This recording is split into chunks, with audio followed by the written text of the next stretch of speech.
Evolution Security Podcast.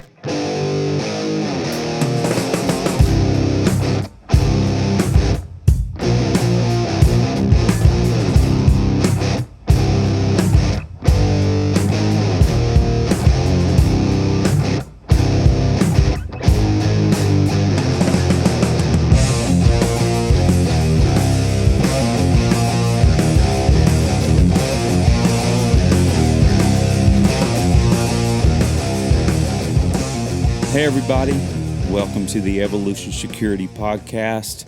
This is Eric and Aaron Davis bringing us in here. How you doing, brother? Man, doing great. Always fun to hang out, man.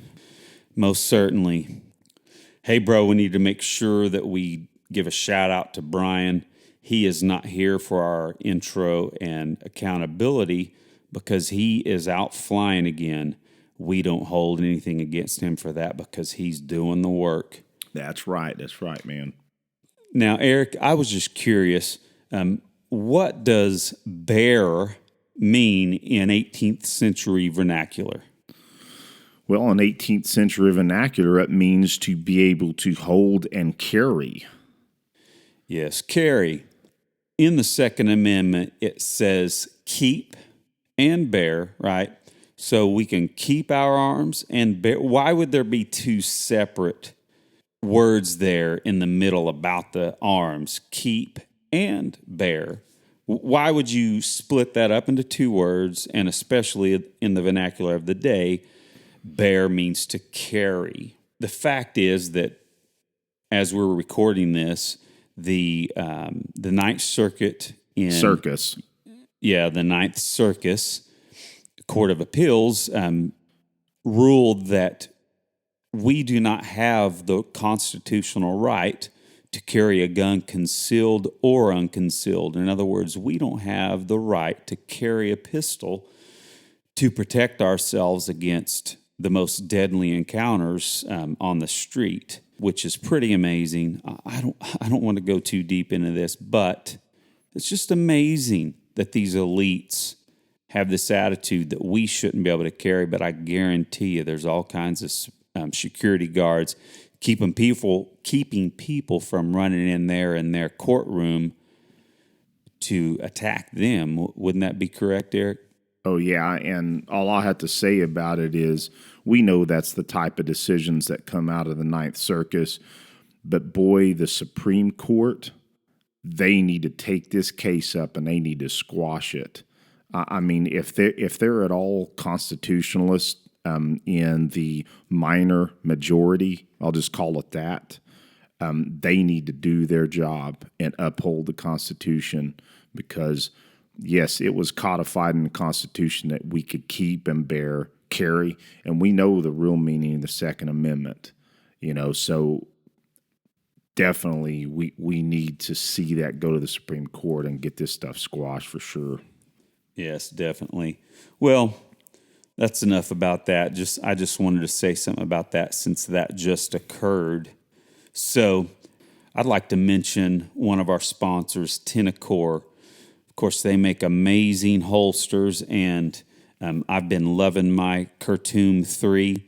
And Eric, I just have to say, let's just introduce him right now that we have the awesome Kyle Defoor on the show, and he's a big fan of Defoor, and he's a big fan. I believe he said that his Khartoum 3 was the best holster he's ever had. So pretty cool that he's all behind Defoor like we are. So just wanted to send you to their website, Defoor.com. And at checkout, make sure you use the discount code EVOSEC so you can get 10% off your order. Awesome. I'd like to talk about Origin. Go check them out at originmain.com. Just tonight, I wore my Axiom Jiu-Jitsu gi. Man, it feels great to be on. Yeah, legit. It's amazing to be on the mats. I just joined a new gym. Yeah, I mean, it's great to be developing a new family here at a location that's only 20 miles from our new home. So, man, it's great to be there. So, yeah, use EvoSec 10 at checkout. Again, the website is originmain.com. Use that code for 10% off. Rock on. Yeah, that's good gear. Well, real quick, Aaron, let me mention that we'd love to have folks go and share our podcast, rate it, and give us a review on iTunes. It drastically helps our podcast bubble up and get noticed within this genre. So please go out there and do that. It helps us greatly. Yes, please. We'd appreciate it. With that said, without further ado, let's get to this interview, Aaron. Sounds great, buddy. We'd like to welcome Kyle Defoor to the show. How you doing, Kyle? I'm good. How you guys doing? Man, wonderful. Oh, Awesome. Awesome, man. It's so cool to meet you and hang out and do this, man. Very cool. Yeah, well, thanks for having me. Yeah, no, it's always it's cool to get the guys that we want to train with and respect as trainers and, follow to come in and chat, because we get to get a little precursor maybe before we do a show or a host or a class, because your classes are pretty cool and seem to sell out pretty quickly, and we'll talk about that later. Boy, do they! You got to be quick, man. It's yeah. You have 5 minutes, and you may have maybe 50 minutes, but it damn sure don't go more than an hour most of the time. Well, Kyle, this is Eric again. I have been trying for years. For years. Try harder. So, yeah, It sounds kind of like when a online site puts some 9mm on there and it's gone in 30 seconds. Yeah, I mean it's a good problem to have. I'm not going to lie to you. It's I guess that means everybody digs it, so That's cool. Yeah. No, that's awesome. That's awesome. So we kind of do this with everyone, and I don't need to know what hospital you were born at, but why don't you give us take a couple minutes and give us some background of where you're from, maybe where you grew up and how, and a little bit of your path of how you got to where you are now and what you do now. Yeah, well, the hospital thing is not hard because there was only one in the area I was born in, so. I was born in a town called Haleyville, Alabama. Had the normal, I guess, what you would consider in the 70s and 80s, kind of the normal southern kid, son of the South kind of childhood. Riding motorcycles, 3-wheelers back then, of course, because 3-wheelers weren't dangerous back then. Yeah. Sports, of course, but fishing, hunting, shooting guns. I mean, that was like a normal way of life for everybody, even like kids that I grew up with. Even if you weren't into guns, you shot guns. You know what I mean? Like, it was a different time and it was a different place. And where I'm from, we don't have a lot, or at the time we didn't have a lot of variety of sports. You played football, or if you didn't like that, you could play football. And that's what you did. We're probably an hour and 15 minutes from Tuscaloosa, where the University of Alabama is. So, I didn't want to go. I did not like the college thing. Was just not my bag. I've told this story before. We had career night, when you're in the 10th or 11th grade, and your class goes and at least for us in the cafeteria, there's all the, some businesses come in and, the military recruiters come in and all that kind of thing. And so started looking at the military, and, the Army dude was there, and I went up to him and I'm like, hey, I want to be in, Green Beret. I didn't even know the word Special Forces. I was just like, Green Beret. And this dude was so unimpressive to me. And, not just, I was just like, God damn, that's not. All right, so next, Marine Corps, it's like the Marine Corps type next door, right? So bumped down to that. I'm like, I don't know. And then I get to the Navy dude, and he's like, it's just some chilled out E5 doing his shore duty as a recruiter. He was playing on a little TV, with the built-in VCR. He was playing the tape which I know now it was called Be Someone Special. And it's been the SEAL recruiting video from like 1968 to like 1998. It was the same damn video. And I'm watching that. And I'm like, what the hell? You know, what's going on? You know, a bunch of dudes wearing Levi's and, you know, they got beards and shit. And, you know, no uniform is the same. I was like, that's kind of cool. What's that? You know? And he's like, oh, these are SEALs. And I'm like, what? You know, again, this is, and for the listener, it's got to be, you got to understand this is pre-internet. So there's no way to like go Google this. As I started doing more research and discovering that this was not an easy task. And at the time I was kind of used to being, take this with a grain of salt, but the big fish in a small pond as far athletically, but then I started looking at like the athletic application for buds. And I was like, holy shit, I can't do any of this, there's a funny story I've told before about, I couldn't swim. I mean, not to SEAL team standards anyway. I mean, everybody thinks they can swim, but then when you start looking at the actual times you need to make with and without fins, and you're like, I didn't even know the stroke. So my mom and dad got divorced right about the same time all this is happening. And I was living with my mom, and, she's like, I know where you can learn to swim. You can learn to swim at the University of Alabama. And I'm like, what? She goes, yeah. And she called down to the university. And, this is like, I tell people all the time, like your mom, helping you out, looking out for you. And she literally called the University of Alabama, called the pool. Basically, she asked the swim coach, can you teach, my kid how to do the side stroke? So I was literally out of school at like noon as a senior, and I would drive from Haleyville to Tuscaloosa every day, about an hour, and go to the university.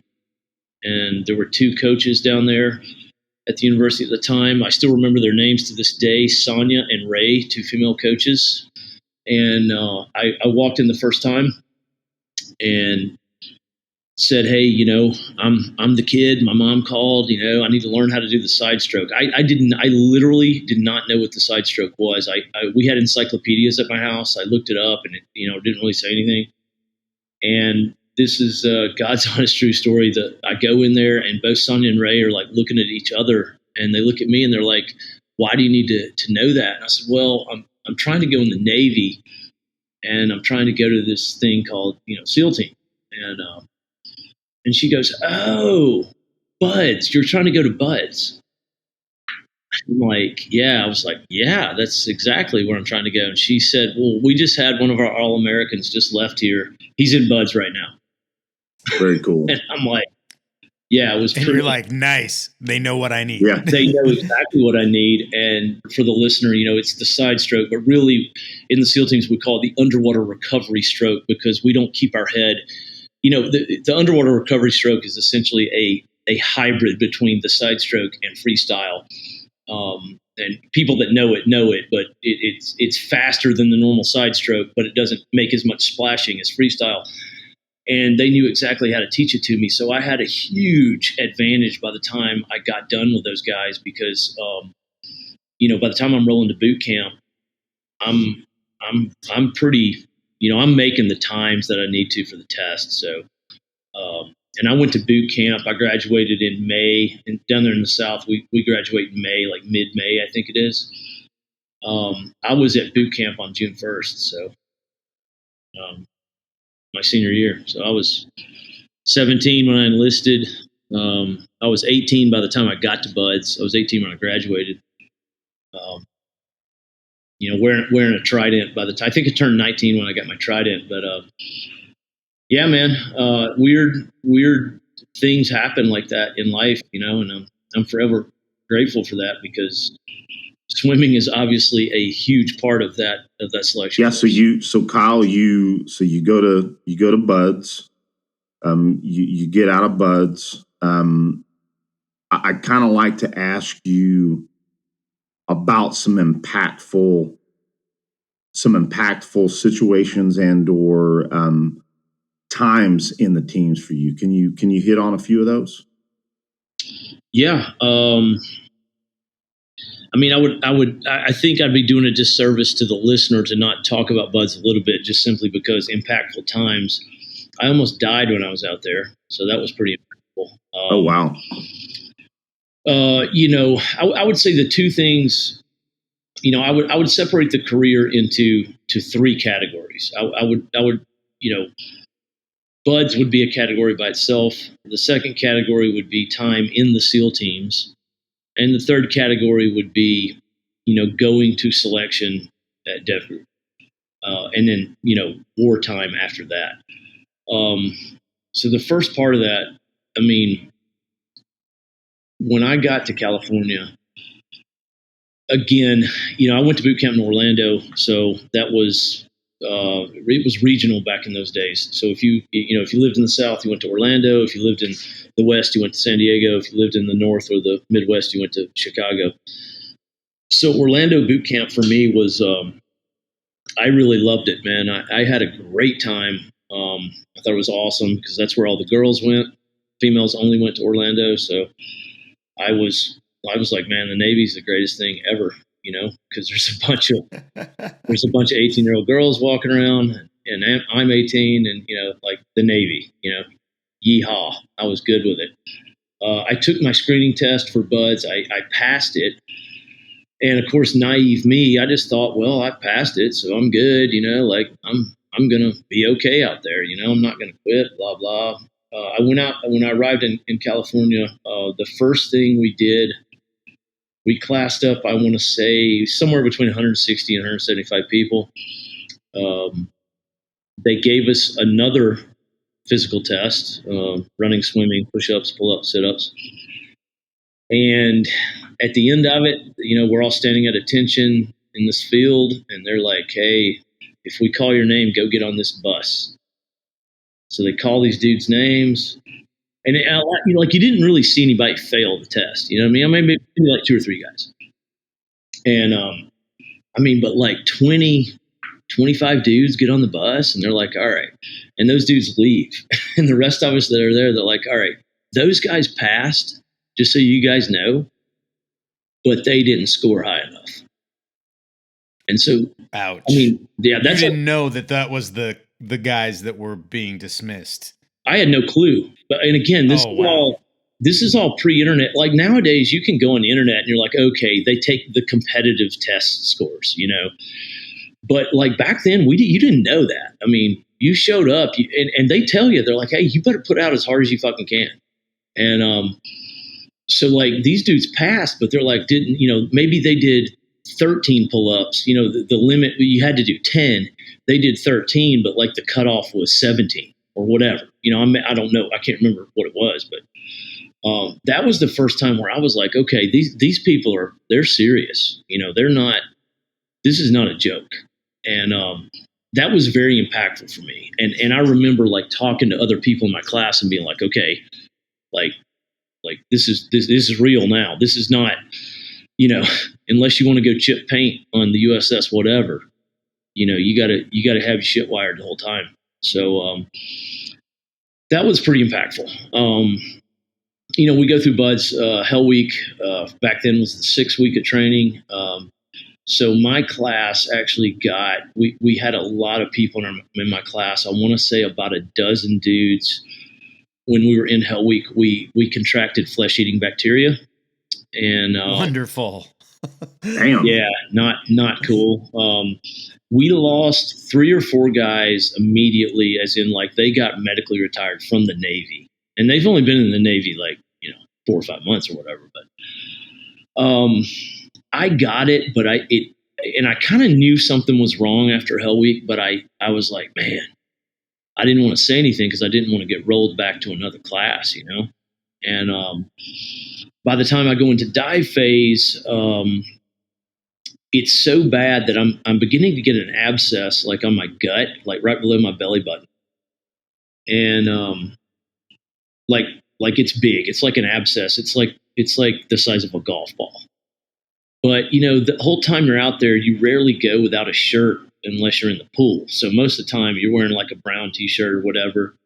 So it's kind of hidden. And man, I remember the day I was getting a dive soup check, like a dive supervisor check to get ready to dive. And we'd been in dive phase for maybe a couple of weeks. And the instructor, I couldn't tighten my waist belt down on my tanks. We'd not gone to the DEVGRU yet. We were still in twin 80s. And I couldn't tighten it down because that abscess, I mean, it hurt like hell.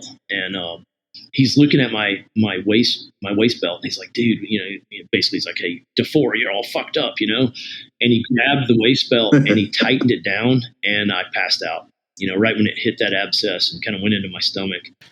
Oh, man. Yeah, I remember waking up, and it just so happened that this instructor was a corpsman, and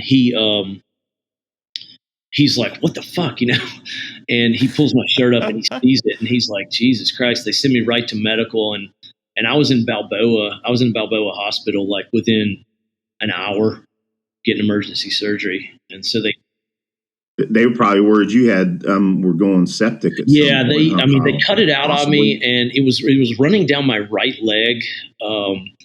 So I ended up being in the hospital for about a week and a half. So obviously I got rolled out of that class, which I was so bummed at, because when I started BUD/S, I was in class 199, and there was a stigma at that time because everybody was like, dude, you do not want to be in a class that starts with a 2, because like the old frogmen are going to be like, not only are you a new guy, but you got a fucking 2 on your class number. Like you didn't want to be in class 200. And I couldn't even class back up in 200. I got rolled through that, and I didn't even class back up until 201. So I ended up graduating with class 201. So that was like a very impactful moment, because the big lessons learned there were like, one, I got into something that obviously, because there was no research material back in those days, like the internet to use, I learned very quickly, okay, this place is serious. Number 2, I learned, how fragile that is. I mean, I was very close to probably not, either having a really bad health problem, or, or just getting kicked out because they didn't want to put up with me. But anyway, ended up graduating with 201, and class 201. I think we graduated 20 guys total. But I want to say 8 or 9 of us were from 199, because we were all the guys that were so screwed up from the flesh-eating bacteria. So it was wow. Yeah, welcome to the sequence. Do you remember how many started in 201? Oh man, I don't know, because I rolled into that class. But I mean, back then they were all starting 160, 170 guys per class ish. So I mean, wow. it's the attrition, really high attrition rate. Yeah, it's always been somewhere between 70 and 80%. That's crazy. It's funny because I've always, I know about BUD/S. I've heard about it. I've heard other people's stories. I didn't realize the attrition rate was that high, because I'm just thinking about, I don't want to be the guy that rings the bell. By the time you're graduated, you're tired of hearing that bell ring. Oh yeah, it's hilarious. I mean, man, there's dudes that, I mean, I can remember, I would say another thing to segue off the first piece there, like the PT test when I got there. When I got out there, I was under the impression that I was, a decent athlete, again, Mr. Kid from Alabama, got a little success under his belt, blah, blah. But I got out there and I was like, it painfully obvious that I was not the best runner, not even close. I was not the best, and I was well under 6-minute miles at that point. I was not the best swimmer, I was middle of the pack, best case in swimming my entire time there. The best way, and I've told guys this in past interviews, the best way to describe BUD/S is, it is the best dude in every high school that you know of, that they're all going to the same fucking place. That's who's out there. I mean, it like ridiculous. Jeez. No, good. I mean, it's interesting to hear that backside of it. And I imagine it's very similar now, but I imagine that they have PC'd it a little bit, probably from outside pressure. We hope that stuff does not get distilled, honestly. We were talking about that earlier this week. Dude, I can talk about that, man. I mean, one of my best friends just retired, and his last he wanted to be a BUD/S instructor before he retired, and he went out there. And according to him, dude, he said, bro, he goes, I would not want to go through right now. There's no way. Because nice. It's good to hear that, yeah, honestly. it's so competitive now that, I mean, like the dudes the guys that are showing up there are specimens, man. They are, and the Navy has tried, for years and years and years. They've done every possible thing that you can imagine to try to up graduation rate, and it's never worked. That's the thing, is they do all this shit, and there was a time in the GWAT where, and we heard about this. They're like, hey, they're going to get rid of winter hell weeks to try to up graduation rate, and we're like, of course, God forbid the kid who comes through who like didn't go through a hell week because he, his buds class was like mine, and that didn't work. They tried the triathlete recruiting for a while. That didn't work. The Navy spent $3 or $4 million for 3 or 4 years in a row going to the X Games and recruiting athletes from the X Games to go to buds. That didn't work. It's different than Ranger School, and it's different than SF selection, and it's different than all the other things, because it's so, number one, it's so damn long. It's 7 months long, 6 months of training, then 1 month of pre. And then the water, dude. I mean, that water is like, it is, and it's not just the cold, it's just the stuff you got to do in the water. I mean, we lose as many people in pool comp and in dive phase as you do pre-hell week and first phase, just because, people, instructors are tying your hose in a knot, and you got to not freak out and do the proper procedures to get out of that, like simulating a dive problem. And, yeah, man, it's not a joke, dude. And also that it's likely that it's and I may be wrong on this, that it's the mental side more than anything else, and no amount of physical preparation is going to prepare the guys for dealing with their mind. Am I wrong in that? I mean, yeah, that's, yeah, I mean, and that's the thing is that, if we could figure out a test to give a guy to see if he's got the mental, we wouldn't have to put a guy through buds, right? You wouldn't have to put a guy through Ranger School. You wouldn't have to. But the thing is that, it's that attitude we're looking for. I mean, and you see it developed in the guys. I would say by the time dudes are probably halfway through buds, they have the attitude that we're looking, and as sad as it is, and listen, listeners don't need to look at this as like, I'm saying this is a good thing, because it's not good in some cases in life. But, by halfway through buds, we know that guys have that attitude where they're so hard that it doesn't matter what you put in front of them. They're going to be like, yeah, whatever, dude. Hey, we need you to do this. Yeah. And they're like, yeah, whatever. They don't, and that's that attitude we're looking for, whether, no matter how cold they are or how tired they are or how, whatever. It takes it. I think the military as a whole, man, there's just no other way to do it besides do it. We joke a lot of times about like humping a rucksack. We joke about that to guys all the time, because, you're like, how do you get good at humping a rucksack with weight in it? Well, you hump a fucking rucksack. You know what I mean? You can go and lift the gym all you want. You can go and run all you want. You can ride your bike all you want. It's not the same as carrying weight on your back. Well, and Kyle, if I can interject in that, back in my Army days, I would think, oh, I'm in shape right now. I don't need to go ruck before the 12-mile test, and man, I paid for that one time, but every time after that, I was rucking before, just preparing for it. It was silly young guy in me that thought I didn't need to. Yeah, you have to ruck. For sure. So that's kind of, I mean, that would be the first, like, I would say, big thing in the SEAL teams that I learned, I mean, the second thing, my time in the teams, I came to the East Coast, I was kind of like, I put that on my dream sheet. I wanted to go to 2, 4, or 8. I just wanted to get out of California. and I came to SEAL Team 8, and I did about a little over 4 years at Team 8, and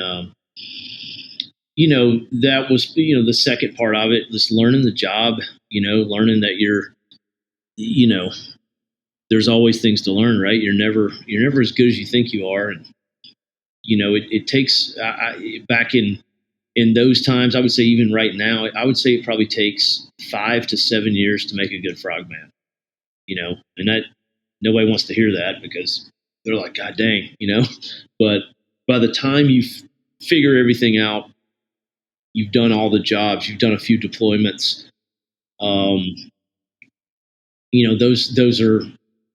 those are some hard lessons learned, and that's years, man. That's I did three deployments prior to 9/11, and I learned something on every one of them, and that was that was hard stuff, and in doing what we called real world stuff pre 9/11, which was not a lot, but not compared to post 9/11, but what the stuff we were doing in Bosnia. I did a couple of pumps there. Did a couple of real world shipboardings. Nothing dramatic, but that was another big lesson learned is learning the job and seeing the world and realizing that just because you went through this selection course doesn't mean that you're that good at your job yet. You know what I mean? Yeah, absolutely, Kyle. And I was not in special operations, so I don't have any direct experience with it, but I understand fully what you're saying. And I've heard other SEALs. We've had JP Donnell was on our show, and he spoke on that as well. It's like, hey, you get through buds, but you really don't learn the job until you're on the job. Yeah. So, but now, so as far as post 9/11, was there anything, any deployments or impactful situations post 9/11? Yeah, we were, I was already at DEVGRU prior to 9/11. I went through there in 2000. Okay. So I had been there for, almost 2 years. And, post 9/11, I would say our biggest lessons learned by the time we got to Afghanistan were it's nice to have these tactics, but we were training and fighting on tactics from a war that was not Afghanistan. It took us a while to figure out, and honestly, they didn't even perfect it until way after I left. But you're what you think you're gonna, what tactic you think is gonna work, and then you don't know because it's not Vietnam. We're not in the jungle. We're not doing 15 and 20 yard firefights. In a wet maritime type setting. We're in the mountains and we're in the high desert, and most of it's at night on nods. So huge lessons learned. What I would call SOP development post 9/11, really beginning right after 9/11 when the first guys started going over there, and I would say that those lessons and those SOPs were not solidified. I left in 03, 04. I would say the guys were at their best by 07, 08, 09, somewhere in there. Call it 08, I guess, if you want to call it middle. By 08, they've got shit wired to the point where it's good. But now what's going to happen on the next one? Where are we fighting the next one at? You know what I mean? Just out of curiosity, Kyle, where were you based out of in Afghanistan? Oh God, I was. Where weren't you? I did. So I did work out of Kandahar, Bagram, Gardez, Dehrawu, Kaust, I was real everywhere, especially early on. It Say does again? sound like, yeah, yeah, it does sound like you You were know, you got to in a lot of understand areas. I don't think a lot of the FOBs they were not hard established when I was there. And I didn't do a hell of a lot of time there. I mean, I've got buddies that, they deployed every year from '01 to 16. Just ponder that for a minute. Well, Kyle, man, I think we're going to have you back on here because we got a lot of stuff to talk about. We definitely don't want to breeze over your time in the service because that's obviously what's made you into who you are and what you're bringing to the table with your training company. And if you don't mind, I'd like to move into that because I think that's where you're impacting so many people now, both civilian, law enforcement, and military. I'd have to admit, again, I've not had the chance to train with you. I've been trying for years. It's just the way that it shook out because I'm on the road so much myself. I'd really like to kind of give you props because I mean you've influenced all three of us for many years. I mean I remember following you from the very beginning when you kind of came out into the open, and I think you're doing wonderful things in the industry. But I just wanted to kind of give you props on. I mean you're bringing people to a new standard. I wanted to put that out there. Well, I appreciate it. I mean I'm trying to. I mean, yeah, at this point, man, I mean, I would definitely consider myself more of a professional shooter and trainer than a frogman because I've been doing that longer than I was a SEAL. So, yeah, I mean, I've kind of learned along the way. I mean, we train. My company trains a lot of people, man. We do. 90% of our business is mill. And I've learned a lot along the way. I just, and the thing is, I try to tell people this, and I don't know if it goes in one ear out the other, but I just hit it lucky. I only did 10 years in the SEAL teams, got out, and I got out at a time where, we had a two-front war going on. I had a little bit of experience to where I could train dudes, and I'm getting, the biggest thing is I'm getting real, for 10 plus years, man, I've gotten real world feedback from these guys. And so I can adjust training to suit what they're seeing over there. And even open enrollment classes see that, whether it be, the scoped rifle stuff or the carbine stuff or, like the just, shooting nobody shot bulls fast until I came along. When I started, you shot a bullseye, NRA B8, you shot it 10 rounds in 10 minutes.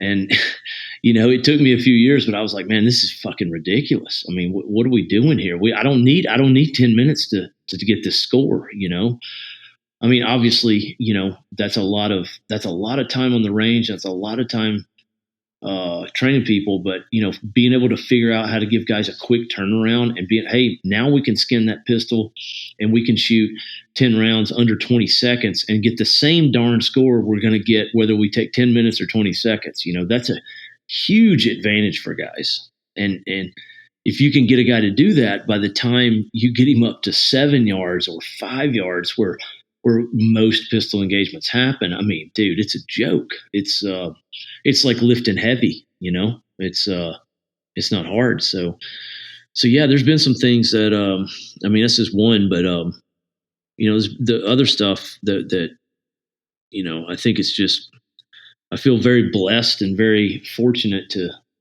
have experienced the things I've done, and being able to give it to other people, Well, mentioning you're talking about like the 10-minute deal, that's when you think about that, it's just an extraordinary amount of time to do what we usually do. Obviously, if we're following any of your drills in a much shorter time, but even looking at like, some of your carbine tests, there's 3 minutes on, your carbine test one. I feel like that's half of that is the skill and half of it is managing your time. Oh yeah. Where do you spend the extra time and where do you push? Yeah. And then like simple stuff that like a competitive shooter knows, but like and that's the whole thing. I tried to bridge the gap between competition and quote unquote tactical, because when I came in the industry, tactical guys are like, oh, I just gotta make the shot, and I'm like, hey bro, like you need to make it fast. You know what I mean? Like you can, Right. but like, I mean, and as you get closer, that's what you're talking about with that test. Number one, especially, as you get closer, you should shoot faster, and you can watch me do it on video. I mean, but a lot of people don't know that, and put in a high heart rate. I mean, that was another thing is I started doing those tests. I started putting running in there because running was the only thing where on the range we could get a guy to a heart rate where it would somewhat replicate, possibly what's happening in real world. And Right. Adding a stressor. right. I mean, again, and I don't want to sound like like a dick, but before I came along, nobody's doing that. And I leave those tests up on YouTube and on my website because, well, first off, I mean, without giving the names of the units away, there are multiple military units who use those tests as their pass fail to this day, especially carbine test 2 and 3, especially the 200 yarder. That test has been around for a long time. And that one's legit, dude. And the carbine hack wall right now is being used by some pretty serious players right now. And I actually had their CO email me one time years after I trained him, and he goes, "I just want to let you know I am the commanding officer of this unit now, and this is the shooting test we're giving guys." And it takes fucking 14 seconds. And that's the and thing. they don't get a hat. They go home if they don't do it. Right. I mean, I wouldn't those dudes, but they're like, hey man, we don't need to take a 60 round shooting test. I'm like, yeah, you're right, you don't, because if a guy can do this, I promise you, at 10 or 15 yards, he can burn it the hell down. You know what I mean? So yeah, I'm proud of that. I mean, if there's anything I've left, for in the shooting world, I'm proud of those things, because I mean, unfortunately, I can't, raise the flag about who's using it and who's doing that and all. But here's the deal, man. That stuff's there. It's on the internet. People can go on my website and look at it, and they can do it or not do it. And, everybody knows the deal, man. It's like, everybody's like, yeah, I've passed your hack wall. And I'm like, okay, well, now it's raining and the wind is blowing in our face. Now do it. You know what I mean? Like, Exactly. That's all you got to do is add one modifier to it, or like with some of the mill guys I train and LE at this point, hey, let's do it with nods on and lasers. Some of the guys they work out with in my CrossFit gym are former military, and they're like, hey, let's shoot a drill, and then let's do 15 heavy cleans and shoot it again. Yeah. It's like, hey, let's go actually physically tax ourselves heavily. Yeah. And then see what we can do. And it's good to know, because if you know that your skill level drops a certain percentage when you're stressed, that's going to be in your mind when you're thinking about making a shot. Yeah. You're going to make sure that shot counts. And it's something that you become accustomed to, because, just like you're talking about learning in the field when they're adapting, you have to do that for real to know what it feels like. You can't just be like, oh, I'll be good when the time comes. That don't play. Yeah, that's right. That's right. And here's the other thing you get byproduct of that is that, and I'll be, straight up with you. When I started doing fast bullseyes at 25 yards, and you got to remember, I shot a Glock for my entire professional career until this year. I'm shooting a staccato now, and that's simply because, one, I believe in the staccato pistol, but two, I was like, man, I don't want to do my whole career shooting one pistol. You know what I mean? I shot a SIG 226 when I was in the teams, shot a Glock professionally 10 plus years. I was like, I need to switch it up. But now look at the competition that's happening when I started, when dudes were like, you can't do that with a Glock. I mean, I literally had, and I mean, I'm not going to name the dudes, but I had two guys very well known who were like, you can't do this because people aren't going to be able to do it. I'm like, bro, I've got civilians in open enrollment classes getting hats every weekend that I do an open enrollment. So don't, you can't. Yeah, they can do it. It's just, can you teach them how to do it? That's what it comes down to, and that in itself has bred a little bit. There's other dudes in this industry that are doing stuff that are like, they're, I hope, I guess in my jealous, self-centered way, I hope that I influenced them a little bit. But there's guys that are adding to it now. I mean, and that's good. That's not bad. That's not bad for the LE guy, and that's not bad for the mill guy. As long anything that those guys can get that's an advantage is freaking huge. And now you look at it. I mean, we got the red dots, right? I mean, we're pretty much at the age where the red dot is. We're kind of getting there, man. We're like, it's like, dude, if you ain't got one, you better hurry up because it's coming. You know what I mean? Well, Aaron, didn't you have something to say about that? Oh yeah, definitely. You're perking my ears, Kyle, because, I, being 47 and I've always had fairly bad vision, but of course, getting older, it's gotten worse. So finally, I decided to go ahead and get a Glock MOS 17 and put a Vortex Venom on it. And I am blown away by my performance increase. And more than anything, it just negated my vision issues, I feel like, for the most part, and then allowed me to manipulate the pistol with my grip and my trigger press like I really knew how to do, but it was just the difficulty of my eyes and irons hold me back a little bit. Oh man, yeah. So dots on a pistol. I mean, first off, it's like I blame my buddy Chuck Pressburg for most of this, because when he came out with the Roland Special, the internet lost its mind, right? The funny thing is that SOCOM wide, most guys had been running some type of dot on the gun, not because of what we're doing now with just all around shooting, but because it was the only way we could transition to the pistol under nods. There was no other way to do it. I mean, so guys have been running, J points and Dr. Optics on pistols for, oh my God, man, I would say 15 years ish. So, but now that we have them where they're actually quote unquote good. And when I say good, I mean, like, there was a time where guys would show up with a certain RMR and I'd be like, hey man, like, that's cool, but it's going to break. And we're leaving that era now. So what I tell guys is that there's a couple things with the RMRs. If you have an eyesight problem like what you're describing, man, you'll take a guy who, before he got a red dot on his pistol, let's say he's shooting a 60 or a 65 at 25 yards on a bull. Because we have to have some type of metric that's universal, right? He puts the red dot on, and now that dude's shooting 90s. You can't argue with that.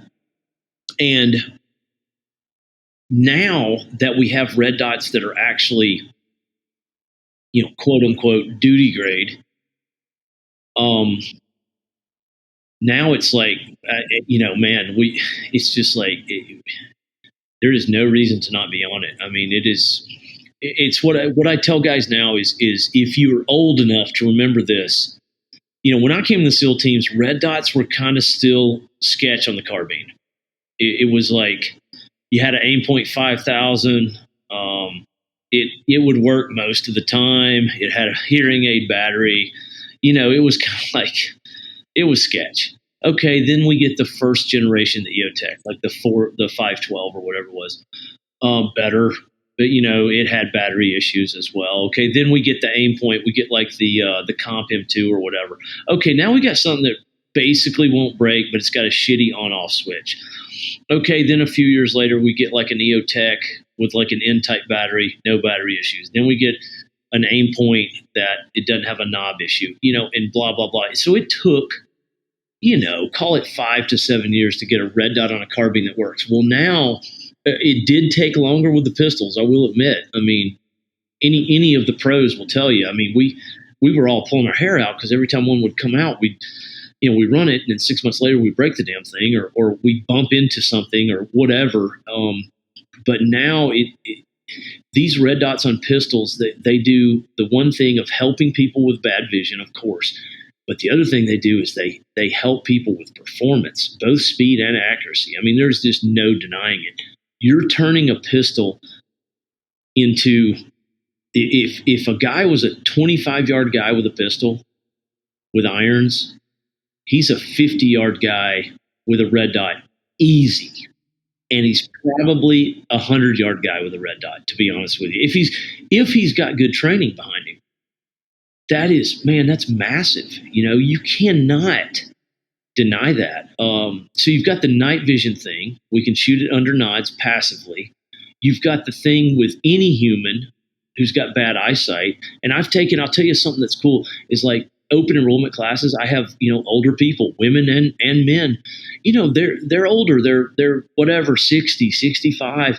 And they're like, they've put a red dot on there like, oh my God, I can actually enjoy this again. I enjoy target shooting. Like, rock on, dude. You got that aspect. The other aspect you have is that with LE and MIL, and this is something that's missed with a lot of people, is that when you have a red dot, the shooter can actually target focus the entire time. And that in itself, for a law enforcement officer, think about that. He can target focus instead of looking at his front sight, And if we're talking over the listener's head a little bit, I'll give you the Reader's Digest. If you have iron sights, the only way you can shoot iron sight is you're going to have to look at the sight in some capacity. Front sight or the front and rear sight together, depending on the distance you're shooting at. Which means that at a split second, the target could change what it's doing. It could drop the gun. It could drop the knife. It could pick up another knife, whatever. Well, with a red dot, we don't have to worry about that. The shooter can stay target focused the entire time because we superimpose the red dot onto the target. That is the reason that, in my opinion, like every cop in the United States should have red dot on his gun. Period. I mean, done. It's not. It shouldn't even be a discussion at this point. There's two or three out there that and there's getting to be one or two where they don't even have to worry about the maintenance on them that much. So now, yeah, that brings us to a point where I was wanting to ask you. Maybe there's those top two, or what optics would you recommend? Because it's really weird. It seems like there's more talk about red dots in the last couple of months. I may be just because I got one, I'm listening, but would you mind giving some recommendations? No, I mean, and so I'm going to preempt it with this. I don't have a dog in the fight. As far as a red dot company goes, here's what I'll tell you. If you're a cop or you're a MIL guy, I would tell you that you go with a closed emitter, because a closed emitter is going to make it so that, and I don't want to take too much time because you can go into, you can Google it and get, dudes have already done 20-minute videos on it, but a closed emitter is going to be maintenance-wise and use-wise is going to be easier for you. And basically what a closed emitter means, I'm trying to think of a way to make this easy for the listener. The back of the red dot, the lens closest to your eye is quote unquote flush. That would be a kind of a generic way to call it a closed emitter. So your two closed emitters that you can look at, the Aimpoint Acro would be one. It would probably be the first one that came out that was like, okay, it's a closed emitter.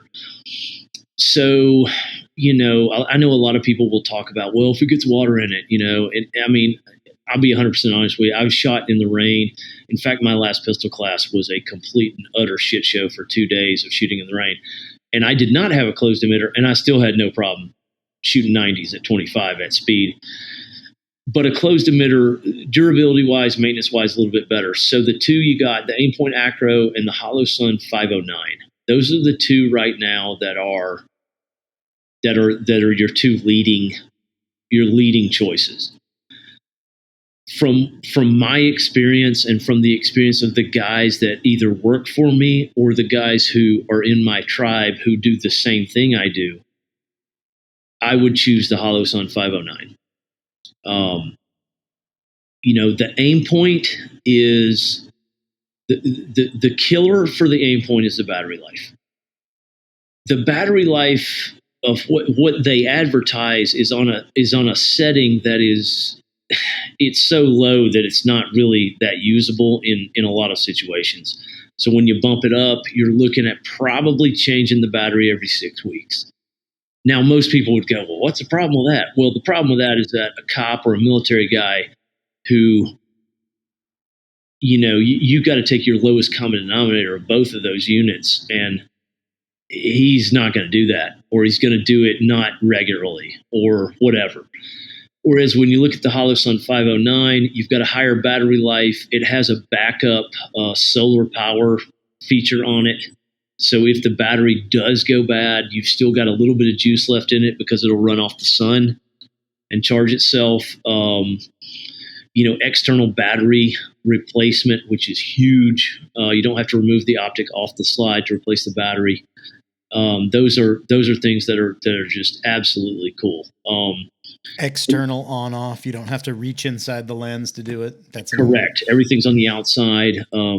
Both of those are made to where, and again, for the listener that might be new to this, I'm trying to generic this so you understand it. Essentially, think of the Acro and the 509 both basically being like you could put them on a Picatinny rail. You know what I mean? Even though they do not share the same exact mounting plate, quote unquote. Like if you got a mounting plate for an Acro, a 509 will not fit on it. It looks like it will, but it won't. And both of those you can actually use with a Glock MOS. You're going to have to buy some aftermarket parts, and the reason I say that is when you look at law enforcement in the United States, obviously the Glock is still the number one LE gun, and most of those guys department wise are going to have to go with an MOS plate because that's just the way that it's going to be logistically and supply wise available to them. And the Holosun 509 you can put on an MOS plate, and the only, I guess, thing that I would say bad about either one of those is you're going to have suppressor height sights as iron sights for a backup. But of those two, I would pick the Holosun 509 all day. And funny enough that I'm saying this now, and I don't even own one. I actually have a Holosun 507 simply because it more matches, the small pistol that I carry, which, the 507 is a little skinnier. It's easier to conceal, when I'm carrying appendix or whatever. The 509 is a little bit bigger. It's not too bad, but I think what you're describing when you were saying like the last couple of months you've seen stuff or whatever. Here's what you gotta realize is that Holosun is like the bastard child of this whole optic thing right now on pistols, and they're making shit that's so good and so affordable that basically a lot of people are getting a little bit butthurt. I mean, that I can't put it any other way. Yeah, and I'm telling you, like, and I tell guys in my classes all this now, like, the reason you want to get on this train, especially now, is because I don't see Holosun as a company, I don't see them stopping anytime soon. And at this point, they're going to end up making it so that if you don't have a red dot, like 2 years ago, man, I was teaching a class, open enrollment class, you'd have maybe, I don't know, of a dozen people, maybe you got 7 or 8 iron sights, and you got the rest red dots. Okay, now a year ago, maybe it's, almost half and half. Now it's getting to the point where it's like, 3 or 4 iron sights and everybody else is red dot. The problem with that is, and the point I'm getting to is that standards wise, as far as speed and accuracy goes, I can't regulate the class based on 1 or 2 dudes. You know what I mean? Like if everybody's got a red dot except for 1 or 2 dudes, I'm going to have to start doing the stuff that I can do with red dots, which is grossly further and faster. I mean, it's just not even a comparison. So that's what I kind of tell guys when I say, hey man, you need to get on that red dot train. Like, now's the time. So if there's somebody out there listening and they're like, okay, what should I do? I would go with a 509 right now, or a 507, or a 407 from Hollow Sun. The 407 is a single dot, like an aim point, like just a dot. The 507 has 3 options on it. You can get a dot, you can get an EOTech type reticle, which is a circle with a dot in it, and then you can get just a circle. So you can scroll through and choose which one you want. Same on the 509. So that's kind of where I'm at right now in, March of 2021. And then that might change. Hey, that in 6 months that could change, but right now that's kind of where it's at.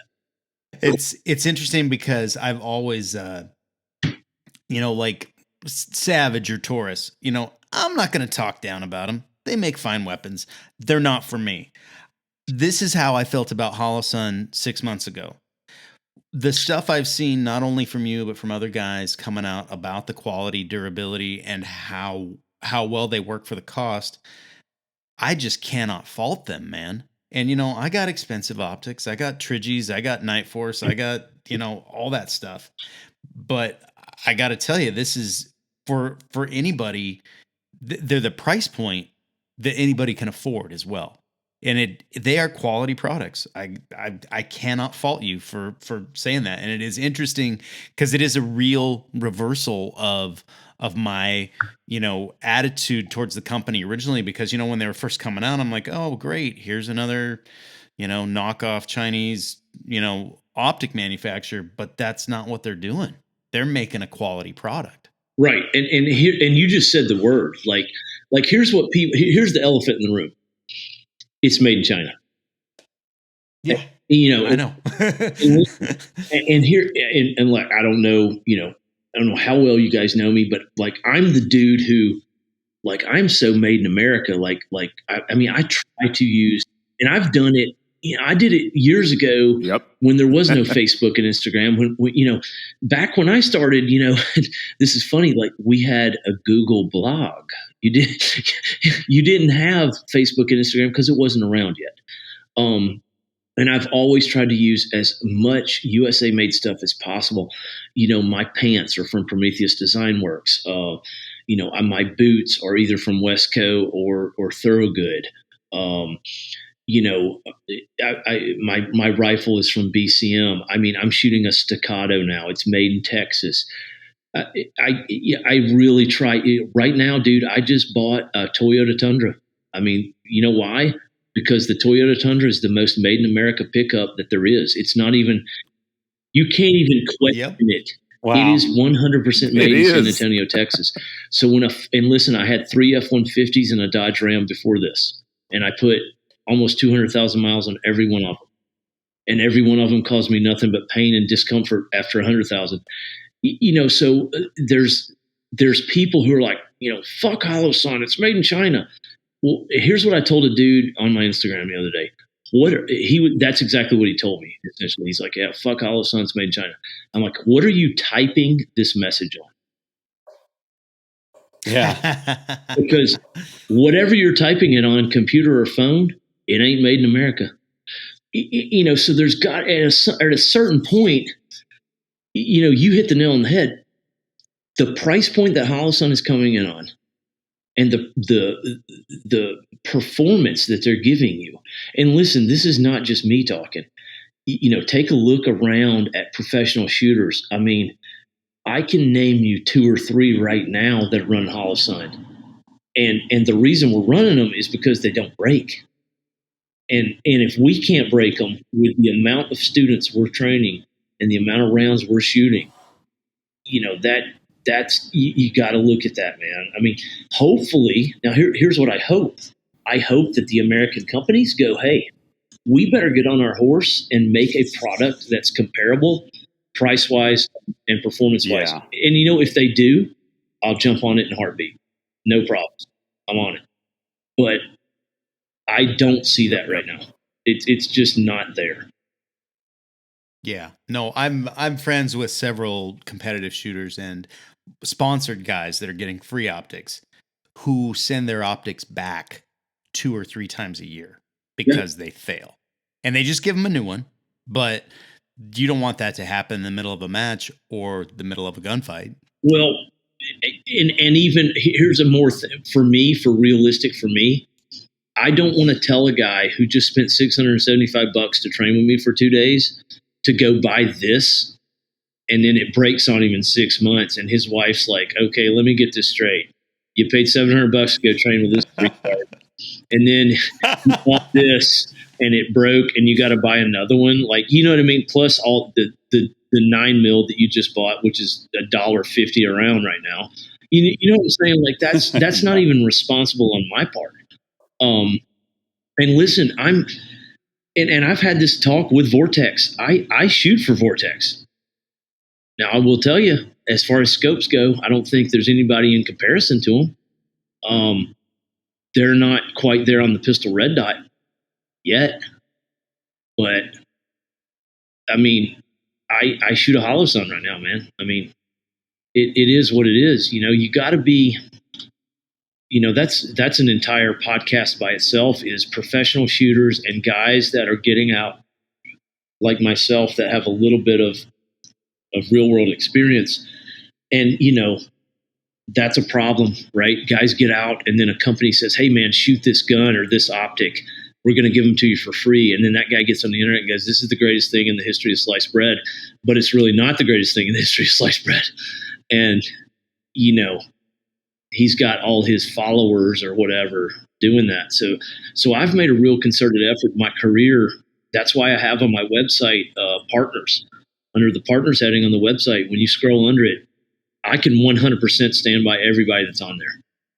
100%. Nice. Like, it's not, Nice. I mean, dude, it's BCM, it's staccato, it's Tenacore holsters. It's, it's Cry Precision. There's nobody on there that I have to worry about a student or a gov unit or a military unit going, "Well, I bought it because Kyle said so and now it's shit." That's not going to happen, dude. Not going to happen. Not with me. Excellent.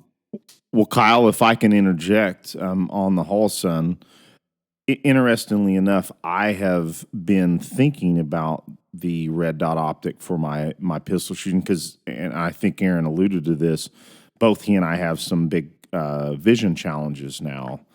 And it has affected me in my pistol shooting. What I'll say is that one of my gifts to myself, I just did a short trip to Iraq this last year, and a gift to myself, Brian hooked me up. He's a former dealer, and we built a 300 blackout pistol, AR pistol that is, an 8.5, and I've got a Holosun 507C on it. I think I'm going to be pulling that off. My brother suggested me milling my slide for my new Gen 519, and I think I'm going to pull that off and place it on that. I mean,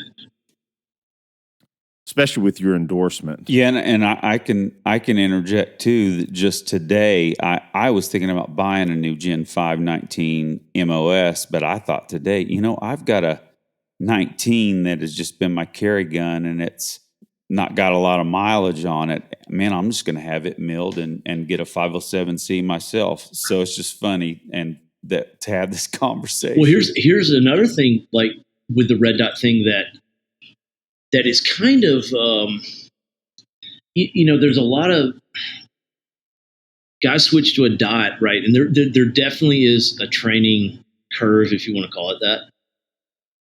But to flatten that curve out, get your slide milled correctly. And I'm telling you, it drastically drastically cuts down on the training time as far as converting from irons to a dot. And what I'm getting at is that, if your dot is pretty high off the slide, then there's going to be a little bit more of a training time into it. If you can get the dot lower into the slide, there's less training time. And that's what's the interesting thing. Like, I've turned a couple of units onto the staccato, because the cool thing, what they're doing is Dave Dawson, who's like, that guy's been in the industry forever. He's the guy that's cutting irons and, the plates and doing a lot of the milling and the precision work for staccato. And he has basically come up with a rear plate system on the staccato to where it's milled so deep, the plate that you screw onto the top of the slide, it already has an iron sight on it. So like if you just think about this, the gun that you guys see me shoot, that's like all over my Instagram, probably for the last, say, few months or so, it's a Holosun 507K on a staccato C2. That gun has standard height iron sights as backups in the lower third of the window. Nice. That's encouraging. So, I mean, just think about that. Like, so what's my, my vision as far as switching? It's not that different, dude. It's like, it's just not a big deal. Now, if you don't have that, and that thing is like, I'm trying to think of like, what would be the extreme example the other way? I'm trying to think here. Give me a second. Like a Beretta 92, for example, because a Beretta 92, you can't go into the slide that deep, right? Mill-wise, the metal's just not there. It's just design-wise, that pistol, you just can't do it, right? You're going to end up with a red dot that's super, super high. It's dramatically different. And I'm really talking about a dude who's like, if he did 20 years in the Army shooting a 92 Foxtrot, iron sights, and then all of a sudden he's going to put a red dot on there, it's a lot different for him. So I try to get mine as deep into the slide as I can. On the Glocks, I use a company out of Detroit called ATEI. They do an outstanding job of milling. And same thing, I've got an Aimpoint Acro on a Glock 19, and I use stock height iron sights as the backup. And they, it doesn't matter if my dot goes down or whatever. I'm shooting the way I've shot for, ever. It's not that big a deal. So that might help people out a little bit, as far as like making decisions on what they want to spend money on and the turnaround as far as converting from irons to a dot. Well, Kyle, I just wrote a note about that. You said it's ATEI is the company? Yeah. The dude that owns that company. So, I can talk about Detroit for an hour if you want, but my wife was born and raised in Detroit. So I've got a lot of family in Detroit. We go back there, a few times a year. The guy who owns ATEI, I can't remember if he worked for GM or Ford. I can't remember, but he was like a machinist for one of the two. And, this guy's like a wizard when it comes to milling slides. Just like, you just send him your slide, just, package it up, send it in the mail, tell him what you want. You can actually order it online, drop down menu, pick out what you want. Send your slide in, 4 or 5 weeks later, you get it back, and it is bomb proof, man. And the other thing, you're talking about the top two, like, again, that the way the Acro and the 509 mount, they come in from the side, they clamp from the side, akin to like you would mount something on a Picatinny. So he's essentially, I guess, if you want to really generalize this, he's basically setting it up so that he's almost milling a Picatinny rail into the back of your slide, but it's really low. Just outstanding piece of work, man. And there's another dude that does it too, and I can't remember his name right now, but I don't know the guy, and I can't remember the company that does it as well. It's slipping my mind right now, but that helps out a lot, man. It really does. And here's the other thing: it helps out with concealment. If you can have a red dot not sticking off the slide so much, and if you can have a small red dot, which again, Hollow Sun is they're kind of ruling the roost on that because all of their red dots are really tiny. They're dramatically smaller than everything else.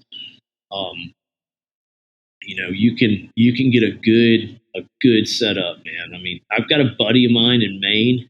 He runs a Glock 43X with a Hollow Sun 407 on it, and I'm telling you, because the red dot is essentially the width of the slide, and it barely, the way he's got it milled, it barely sticks off the gun. And if you think about that, most people would think, okay, Glock 43X, you got 10 round mag, okay, not decent amount of ammo or whatever, but you could go with like a Shield Arms mag and you could plus that up. And now you put that red dot on it, dude, you can do some work with that thing. And by the way, I've ran that combo before, and I've ran it in classes in front of students. I mean, multiple witnesses, hundreds of witnesses, and I've made every standard I have. Awesome. With a 43X. I remember you doing. So, I remember nice. you doing the 43X. Yep. Yeah, I ran one for about a year. That's awesome. Well, I think we're getting pretty close to needing to shut it down here, Kyle. Man, this is amazing information. So I want to move into a couple of fun questions before we shut out. The first question I have is, what kind of beer do you keep cracking on? But dude, I'm on like my second Miller Lite right now. You gotta drink Miller Lite. Living the high life. Living the high life. Yeah, man. My pops. My dad's nickname is Poss, Poss. He's Big Poss, and I'm Little Poss. And Big Poss has been drinking Miller Lite since 1976. He's drank at least one a day since 1976. And when I was a little kid in Alabama, my dad used to send me to fetch beers for him and his boys. So most of the time I drink Miller Lite. I will drink Coors Light when I'm hanging out with Pepper, because Pepper drinks Coors Light. And I'll drink Coors Light with other people too. There's a couple other guys in the industry that they're big Silver Bullet fans. So I go back and forth between Coors Light and Miller Lite. Cool. Well, now let's just chat a little bit about your Harley and the fact that you often ride that thing with your gear in your saddlebag. Yes, sir. Well, I have been, since I started the company in 10, I try to go to as many classes as possible on my bike. Obviously, with weather, I mean, that's where the whole California thing comes in, right? If I lived in Southern California, I could ride year round pretty much all the time. But because I'm east of the Mississippi, we have to deal with rain and hurricanes and all that kind of shit. So I do about 15,000 miles a year on a bike. I am on my, give me a second here. 1, 2, 3. I think this is my 5th Harley. I ride a Dyna right now. It's a 2016 FXDL. It's a lowrider, but I kind of do the whole. I'm trying. Probably the easiest thing for the listener. It's the Ventura Hell's Angel kind of thing. The California Hell's Angel kind of set up just because, not because I'm a Hell's Angel, but because those guys kind of figured it out, man. So I go 1.5 inches over rear suspension, and I go 1.5 inches over in the front. So it's not really a low rider; it's technically a high rider at that point. Aftermarket suspension, front and rear. I put a steering stabilizer on it so my engine doesn't move side to side; it only moves front to back on the rubber mounts. I am a big fan of the company Biltwell. A buddy of mine, Bill Bryant, owns that with 2 other people. I run 10-inch Biltwell risers and Biltwell tracker handlebars, so I've got 12 inches of total rise off the tree. And again, that's just for comfort. Mid controls, so I'm kind of, I'm like a jockey when I'm on it. My feet are kind of underneath my ass. My handlebars are probably a little bit wider than shoulder width, but not much. And again, about 12 inches in the air. I run a small quarter fairing on the front from Memphis Shades, American made down there. I think they're in think they're in Memphis. They might be in Arkansas. I can't remember. I run saddlebags from a company called Leather Pros out of Wisconsin. They do a repop. It's a reproduction of the FX DXT saddlebag that Harley made on the Dyna from like 99 to like 05. And they quit making, in Harley's infinite wisdom, it was the best saddlebag they ever had. And of course, they quit making it. So this guy makes them. It's actually the largest saddlebag Harley's ever made, and it's a soft saddlebag. So those saddlebags will hold a 11.5-inch upper. Well, I shouldn't say that. It'll hold an 11.5-inch carbine without taking it apart. Nice. So I can put that in the saddlebag.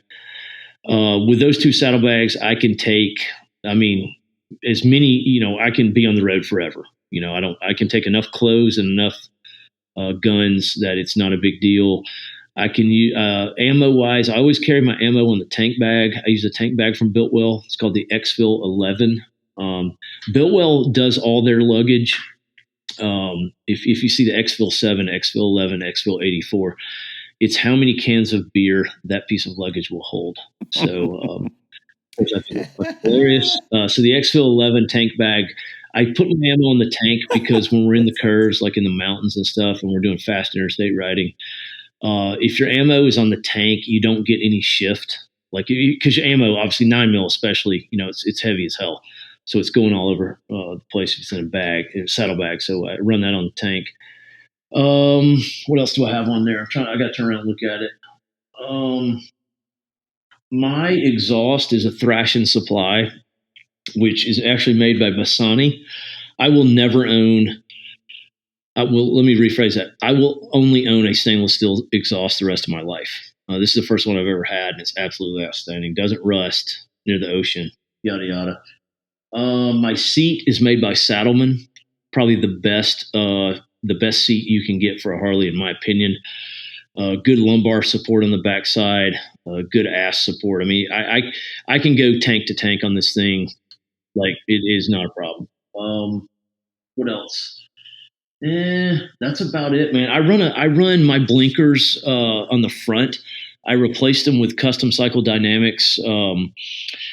It's a blinker, but it's actually when I don't have the turn signal on, it's actually another running light. So it looks like I have 3 headlights, which just helps visibility. Because when I'm riding, I get done with a civilian class, especially on like a Sunday.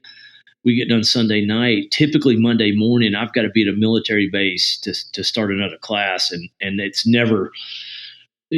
rarely near where the open enrollment class was, which means I'm riding on the interstate at night, Sunday nights typically. So that helps out with visibility a lot. Because I'm with the creatures of the night, typically past midnight on I-95 or 85 or whatever the hell I'm going up and down the East Coast. So that's kind of it right now, man. That's a good setup, and I know a lot of guys in the bike industry. I'm pretty good friends with the Indian Larry guys, pretty good friends with Atomic Trent, the Biltwell guys, Cruzy Originals out in Arizona. Those guys are super cool, very knowledgeable. And pretty much all of us run that Dyna setup. It's not really a bagger, but it's kind of like a bagger. I can't do a bagger, man. I just can't. They're too big. The fairings on the front are too big. The hard saddlebags on the rear. I lane split. Even though I don't live in California, in my mind, it's legal. So, you do not want to be lane splitting in New York City with hard saddlebags, because if a car catches your hard saddlebag, you're going to lose. But if it catches a soft saddlebag like a Leather Pro, you might give somebody a little bit of a rub, and it's no big deal. You know what I mean? So that's kind of what I roll with. And this is my second Dyna.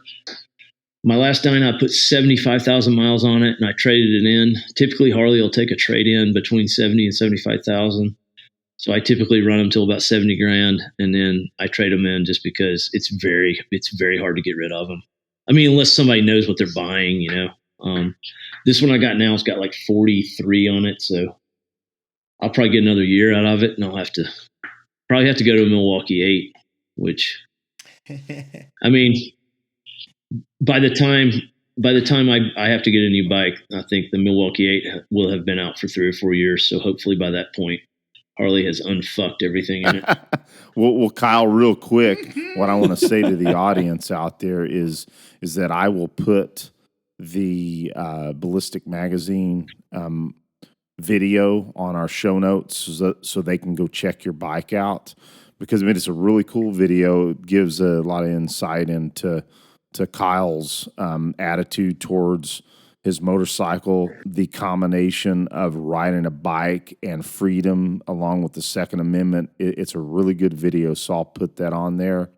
And I like to also say that it's like, man, you got a way capable dude teaching people to be hard to kill on that bike, packing a serious carbine all in that motorcycle. That's pretty badass. Yeah, man. I mean, there's no other way to. I mean, people talk about freedom all the time, and it's like, bro, like the perfect vehicle to do it on. I mean, it is. I mean, I've been in love with motorcycles my whole life, and I almost died on one, which is another story. But had a real bad wreck before I came to the Navy. But behind my Harley right now, you guys don't know if the camera's on or not, but I just bought my son a pit bike, which is for like riding around the pit on a race, like a mini bike or whatever. But he's learning to ride on that because it's got a clutch and it's got 1 down and 4 up. So even if he doesn't want to ride in his life, I think it's just a skill. You should at least be able to get on a bike and move it from one parking spot to the other without looking like a complete moron. So that's what he's doing right now. Awesome. Nice. Hey, Kyle, we just really want to thank you for coming on. It's been great. And, we're going to have you back. And with you, if you would share with us how people should contact you if they want to sign up for a class or see what's going on. Don't contact me. Just, they can check out Instagram, Defoor-Proformance Shooting. And it's Proformance. It's, purposely misspelled. It's not performance. I like it. So, that's just because I have a fucking sense of humor. And, from there, they can find everything. We've got a YouTube channel, Facebook. I can't even delete Facebook anymore. They won't even let me. I tried to. So Instagram, Facebook. The link to the website is on Instagram. So if you want to go on the website, check out. There's shooting tests on there. There's links to all my people, my tribe, my SIAC guys. Partners, everybody that I either shoot for or I support their products. So yeah, it'll be more info than you ever want about me. Right. And a list of about 20 sold out classes at the moment. Well, hopefully. However, Eric, there are spots for Maine right now. Oh, go damn. sign up. Yeah, Maine's a good one, man. The Northman helps me teach that. So, he's a great fighter, man. So he helps me do the combatives. Awesome. I'll jump on there and check that out. See if I can make it. Nice. All right, man. Well, we will catch you next time. All right, guys. I really appreciate it. Thank you for having me. Awesome interview with Kyle Defoor. Man, I really enjoyed what he had to say. I mean, just a super cool rock and roll American dude. Yeah, man, incredible interview. And like I said and alluded to in the interview, man, Kyle Defoor has been influencing me and us for many, many years. It was such a pleasure to have him on the show, and we're looking forward to hosting him here pretty soon and starting to work with him more. So, man, that was a great interview. We're going to have him back again because we didn't get to hit on everything that we wanted to talk about. So we're going to have him back on. Oh, yeah, and I remember when you turned me on to him, and here we are. We're going to go ahead and do our accountability for the week, but that's a guy that shows his accountability live on his recordings that he posts on YouTube. He'll post everything straight up live and, misses and all.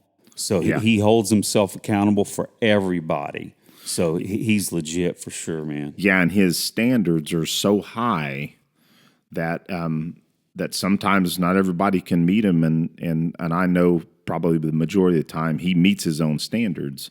But he's got some of the highest standards there are in the industry, and I think he's been driving a lot of these measure-based classes that you're starting to see. I mean, it's obviously there's a lot of other instructors that do the same thing and have been doing it for many, many years, but Kyle certainly seemed to make a lot of that popular, especially shooting the B8 bull at speed. So, yeah, man, very cool.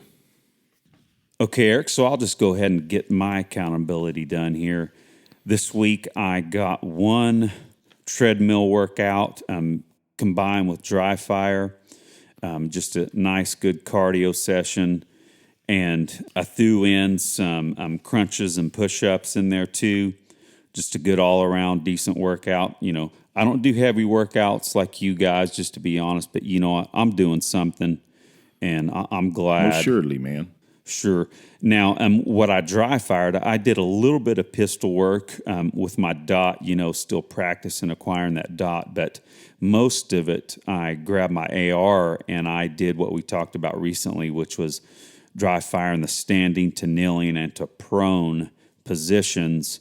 You know, that's just a great drill just to work on getting down into prone when you're not used to doing that. You know, it takes a little while. So that's what I worked on. Now, let's see here.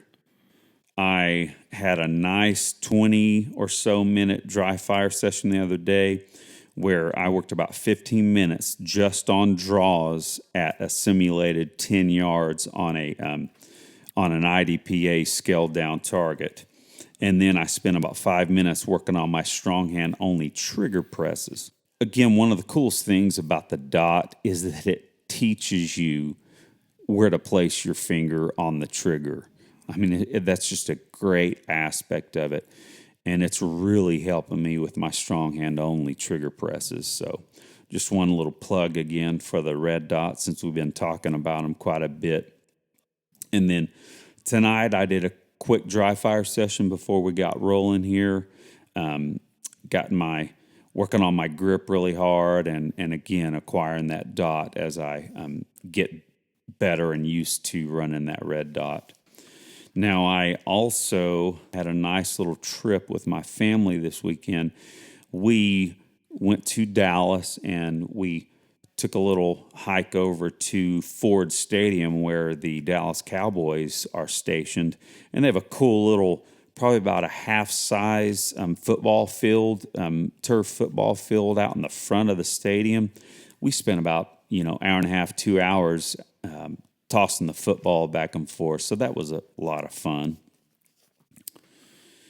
And a couple of last things here. I finished on the education subject. I finished 2 guitar distortion pedals that I've been working on for about a month. One of them I finished up from scratch. It was a version of the Eternity Overdrive pedal. Man, I did that really from scratch, researching the parts, components, and drilling the enclosure, painting it with primer, and then painting it with a cool paint job. And then, of course, planning the wiring layout to cram all that stuff in that little enclosure. Boy, that was a hard task. Nice. And then I did one more pedal pedal called a VFE Alpha Dog. It's a really cool version of the Rat distortion pedal. I wanted to modify that for a little bit more distortion, so I reached out to the owner of VFE and asked him his suggestion on modifying that pedal. Well, I dug in and started modifying that and just really kept heating up the board too much, Eric. You know what I'm talking about, man. I was heating up that board and couldn't get the solder out of the holes in it. So I decided that I would reach out to him and get a brand new board. And so he sent me that, and I rebuilt that whole thing, and it finally came together. And man, as much work as I put into that, and I'm just a paint by numbers solder junkie here. But when I fired that thing up and it ran perfect right off the bat, that was pretty rewarding. So that's awesome, man. I'm proud of you on that. That's pretty cool. You don't need to read schematics to do these kinds of projects, but I've been getting into that a little bit so I can, because that one overdrive pedal I put together, now I'm wanting to modify it a little bit because it's not exactly how I wanted it. So to do that, I need to dig into the schematic on it. So I was working on that too, which is a good little bit of education. Now, Eric, I'm going to put you on the spot right now, bro. What pistol do you have on you right now? It has to be on you. It is my Glock 19 in a Velo 4, man. So it's on you. Prove it. Prove it. 1 second here. All right, bro. I see it. So now I'm not perfect about carrying around the house, but here is my little Glock 42 in my Spencer Keeper's errand. When I'm around the house, I carry that. Now, that's maybe a good point. Now, again, I'm not perfect about carrying around the house all the time, every day, but most of the time, every day, I have that on me. Now, some people might think, hey, maybe that's a little too far. You know, to each his own. But you know what? There's some shows that, man, there's another great show called, let's see here, what's it called? Dang it, I'm forgetting the name of it. But it's a great show about self-defense stories. Yeah, it's called Self-Defense Gun Stories. And they have a saying on there. They call it POGO, pants on, gun on. So Nice. you don't know if someone kicks in the door and you would have to run across the house to get a pistol. So yeah, I keep one on me, and I just felt like putting you on the spot, bro, and you didn't disappoint. Nice, and I will tell you, I don't carry my 19 around the house all the time, but sometimes it's what I put on because I would rather have my 19 if I need it. But yeah, so that just happens to be what I was carrying tonight. So Cool, very cool. Hey, and you just sent me a picture of your new studio there, and I did notice an AR there in the corner up against the wall. And I just have to say, bro, I've got my carbine up against the wall here too. Nice. Someone would make a bad choice to try and get in this house tonight. So, Yep, same here. Yeah, I mean, just sometimes, man, just since we're on the subject, pistol's great, but an AR is a hell of a lot better. And so I like to have a carbine around the house when I can, and I do. So, well, again, we got to make it real clear. Shy of the blast, the AR-15 is well known now as the safest indoors compared to a pistol, right? Yep. And it's easier for more people to run. So, in my opinion, it's the perfect home defense gun. But maybe other people disagree. But I know the shotgun's great too. But not everybody is comfortable running a 12 gauge. So that's all I got to say about that, bro. You got your accountability? Sure do. I'll start with jiu-jitsu. Of course, I said at the intro that I started a new gym this week, so it was great to be there. I only got to be there once. That's just the way that it shook out. I did have 3 workouts this week, 2 of them early morning. So I'm just going to stop a second there and talk about how wonderful it is to be in my new home with my home gym. I absolutely love that gym. I mean, I get so much done in there, and I never get bored in there. I've got so many implements and workout utilities that, man, I'm never bored. So this week, awesome. Yeah, man, it's great to have. I'm blessed for sure. I focused on chins. Been trying to get my chins back up near my max that I had this last summer. Overhead press, barbell cleans, dips. One of my workouts was just kettlebells only, doing kettlebell snatches, kettlebell cleans, goblet squats, Turkish get-ups. And I will tell you that I hadn't done that in a long time with just kettlebells. I will tell you that I am smoked sore from that workout. So kind of cool, Turkish man. Turkish get-ups with the kettlebell. Yep. Rock on. Yeah, and those workouts I was running my 53-pound kettlebell, so man, I was smoked. So, moving on, as far as my dry fire goes, Aaron, I focused on transitions this week with my pistol on my scaled down IDPA targets. I felt like I've been neglecting transitions between targets because we do focus a lot more on single target drills if we're not competing. So I thought I'd pick up the pace on that. On carbine, I decided one focus as well. So I emulated starting from about 7 all the way out to 25 yards. Cool. And I just did up drills from the low ready and also the high ready, keeping a par time of 1 second all the way out to the 25 mark, a second and a half on the high ready. So I'm going to say that I didn't make all those second and a half. That's a little tough to go from the high ready and press in the shoulder, but I got it several times. Cool. So that was my dry fire. So a little bit of change in accountability for me this week. One of the things that I did, just a little side story that we've talked about before, Brian and I met at a ham radio license test.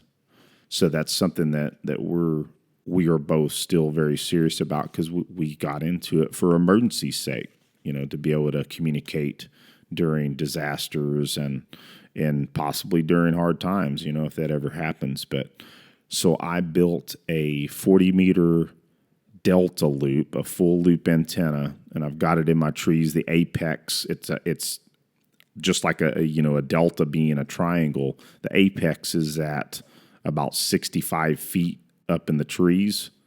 I had to use a slingshot and a fish weight to get my my rope over it. So put the apex up there, and then the bottom base of the triangle is about 12 or so feet in the air. So that was a lot of fun. My wife helped me with that a little bit. And man, that antenna performs amazing. I cannot believe how awesome it performs. Superb. So I made some contacts. In ham radio, you call CQ if you're just trying to look for people to talk to. And normally with my other rig back in Washington, I'd call CQ 10, 20 times before I get somebody to come back. This antenna, probably about every maybe 2 or 3 times, and I got somebody coming back, and then they just pile up. Cool. So in fact, I talked with a gentleman in Oklahoma, my first contact on that radio. Wow. Yeah, it's kind of cool. I spoke with several people in Kansas and New York, and then I talked with a guy down in Brazil. So, wow. Yeah, so it's amazing what you can do and it's a wire antenna, 14 gauge wire, and fed with about 100 watts. So kind of fun. Yeah. Lastly, I set up my drums in my studio here. Man, it's amazing to get that done. It's time to get on some new EvoSec tactical twin music, isn't it? It sure is. I've been writing some riffs.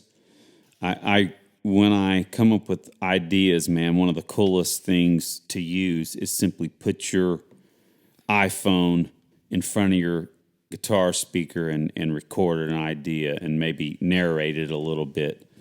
Nothing better for songwriting, in my opinion, than just a simple recorder.